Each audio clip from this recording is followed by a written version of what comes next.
Artificial intelligence, AI, refers to the development of computer systems that can perform tasks that typically require human intelligence, such as perception, reasoning, learning, decision-making, and natural language processing.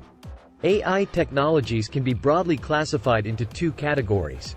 Narrow or weak AI.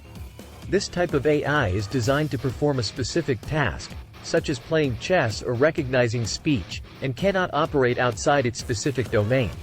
Examples of narrow AI include image recognition algorithms used in social media, language translation software, and self-driving cars. General or strong AI. This type of AI is designed to perform any intellectual task that a human can do, and has the ability to learn and adapt to new situations, just like a human would. General AI does not yet exist, and is the subject of ongoing research and development.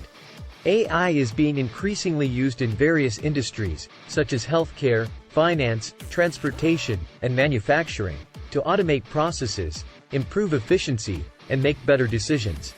However, there are also concerns about the ethical and societal implications of AI, such as job displacement, privacy, bias, and misuse.